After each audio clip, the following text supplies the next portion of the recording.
Hi everyone, this is Tyson from Dinosaur Dog Studio, and today I'm going to show you how to EQ any instrument. So this is a 5-step process that I use to EQ everything. So step 1 is to listen to your track.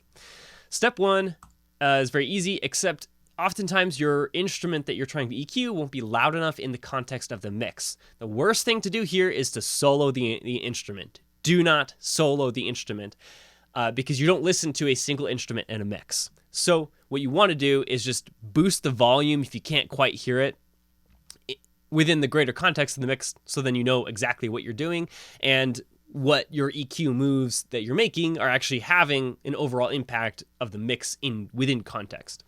Context, again, is key here.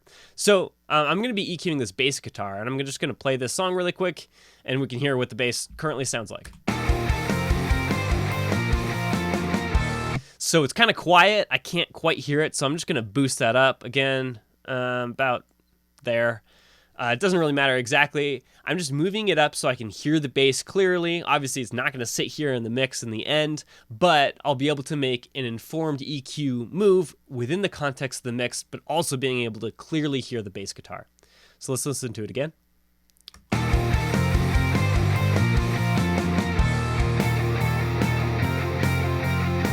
All right, so step 1, again, we just listened to it. Step 2 is set an intention of what do I want the bass to do. Oftentimes, if you're just getting into mixing, you're just going to open up an EQ plugin right here, and you're just going to start sweeping around and moving stuff and follow, best practice when it comes to EQ moves, and you're just going to boost right here and, maybe do a high shelf or whatever. Or a low pass there. And what you're going to end up with, if I did this move, I'll let you listen to it, it's just going to be super bassy.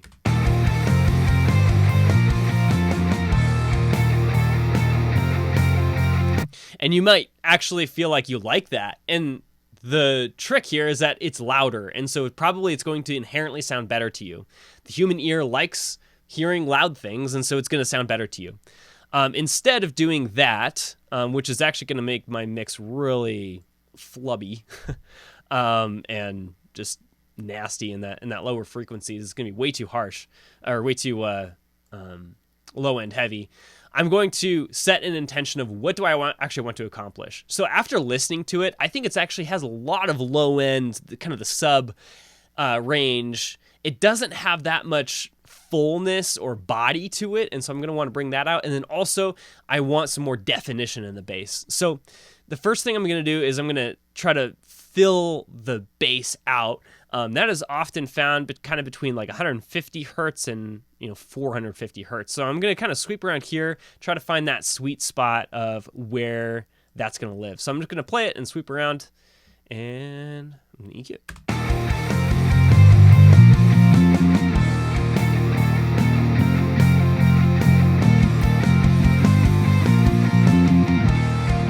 All right, so I'm really kind of hitting that sweet spot right here around like 280 or so. So I'm going to boost that pretty hefty, like about 4 dB. Take a listen. Oh, I'm going to take that off too. So that sounds pretty good to me. I'm getting a lot more of that body in the bass. And then the second thing I'm going to do is I'm going to bring out some of that definition that I was missing earlier. So I'm going to narrow that a little bit. I'm going to sweep around. Same process. The definition of the bass is really kind of the clarity of when the note starts. And it kind of is dependent where it lives based on if it's a finger-picked bass or a picked bass. And in this case, it's actually a finger-picked bass, so I know it's going to be slightly lower than it would be if it were played using a pick, but generically it lives kind of between 1500 and 4000 hertz ish, somewhere around there. So I'm gonna again just sweep around till I can find that kind of sweet spot that I like the sound of this bass and bring that out.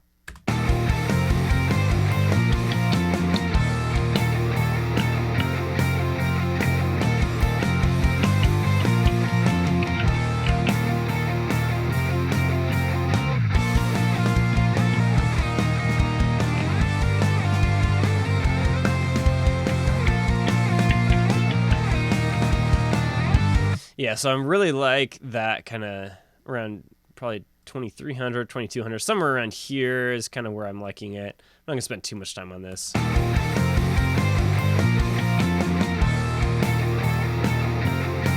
Anyhow, you get the idea. I'm going to move on for brevity's sake here. And then the next step, so just to review what we've done, first of all, we listened to it. Second, we set our intention of what we wanted to accomplish with our EQ moves. And then third, we actually matched our intention to the frequencies that we're going to achieve that with. So now that I've done those moves, I am going to gain stage it. That is step number 4, is gain stage your bass. So I already have a loudness meter that I pulled up for this purpose on this bass. So I'm going to first of all remove that, or move the EQ move that I did, and just see how loud the bass was before I started messing with it.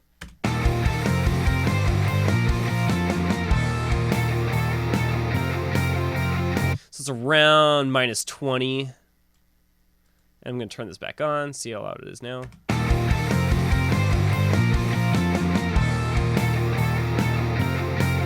So as you can tell, this is about -19. So it's actually about 1 dB louder after I made these moves, which makes sense because, I boosted these two by, 4 dB. It's pretty extreme move there. So I'm going to bring that down just a little bit, around -1 or so.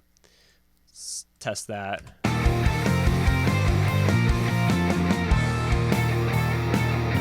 Yeah, so that's looking like it's sitting right about the same spot. So now that I've volume matched it or gain staged it, the reason, again, that I do that is because if it's louder, it's inherently going to sound better to me. Why I especially want to make sure that it's the same volume is because of step 5 is actually A/B testing it. So this is what I'm going to do is I'm going to close my eyes. I'm going to click this a whole bunch of times so I confuse my brain on which one is the before and which one's the after EQ move. So this, because I'm inherently going to think that my EQ move was better.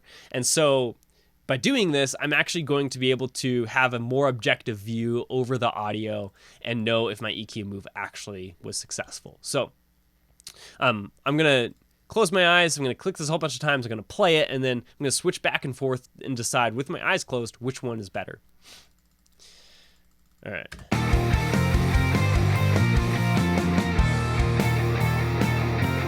Yeah, so I really like this one just because I'm getting more of that body, more of that fullness. I can actually hear the bass, and it's not just like living down in that sub range. So I'm going to leave my EQ there. All right, so just a quick recap on how to EQ any instrument. Step 1, listen to the track, boost the volume if you need to, do not solo it. Step 2 is set an intention of what I actually want what to accomplish out of using an EQ. Sometimes I don't even need to use an EQ. Step 3 is to match your intention to where it will actually accomplish that using the EQ. Step 4 is to gain stage your EQ. Step 5 is to then A/B test it to make sure that you made the right move for this song. All right, with all that said, if you're having a difficult time with step 3, setting your intention to an actual frequency, very common, especially when you're first starting out to mix and you haven't learned really where each instrument lives in the frequency spectrum, what frequency does what to what instrument. I've created a super helpful guide on how to match that. So I'm going to pull that up here for you.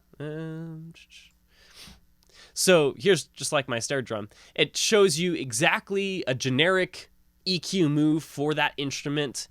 It shows you where things live. So if you want more crack of the snare, you might want to boost a little bit more here.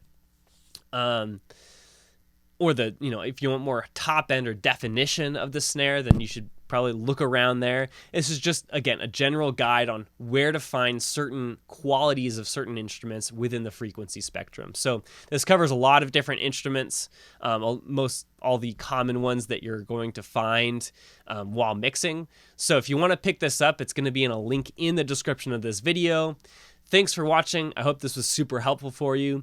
and let me know in the comments what is your biggest struggle using EQ in your mix. All right. Thanks, everyone, and have a great week.